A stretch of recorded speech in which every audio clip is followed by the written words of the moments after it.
Cette année, nous avons rebaptisé les Accels du numérique Accélère, car nous pensons que le numérique est un sujet très large et qu'il est nécessaire d'avoir une approche thématique. Donc chaque année, nous prendrons un thème que nous traiterons sous l'angle du numérique et sur lequel nous pensons qu'il faut accélérer. Et c'est pour ça, Accélère. Nous avons aussi de créer un jury très ouvert sur l'extérieur.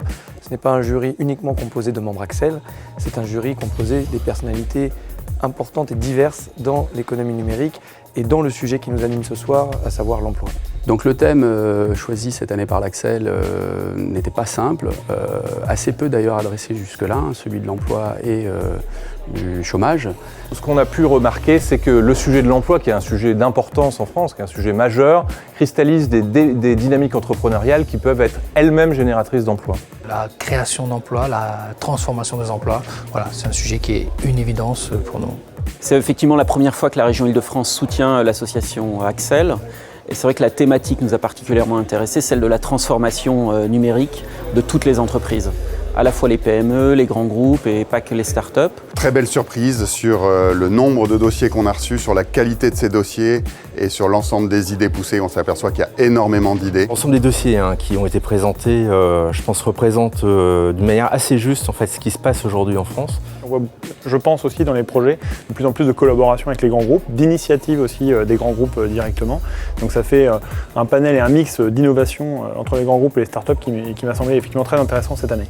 Des grands groupes qui repensent leur façon de travailler avec leurs collaborateurs, des espaces, des startups qui essaient de disrupter la façon d'aborder la recherche d'emploi. Un changement qui est de plus en plus structuré, qui est de plus en plus très bien interfacé avec l'ensemble de l'écosystème, c'est-à-dire que ce sont des initiatives qui ne sont pas centrées sur uniquement leur groupe, mais qui s'intègrent au sein d'un écosystème beaucoup plus large. Une vraie nouveauté cette année qui est l'angle humain.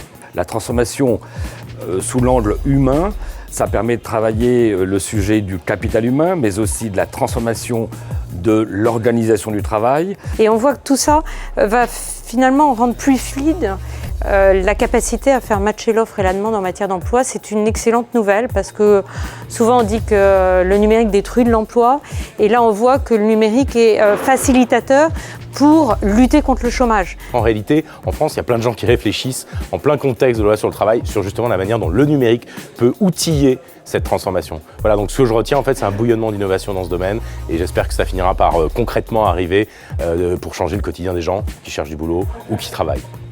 C'est extrêmement intéressant de voir ce qui se fait aujourd'hui, assez en décalage avec ce qu'on entend finalement en règle générale. Donc c'était passionnant de voir toutes ces initiatives et puis que le meilleur gagne.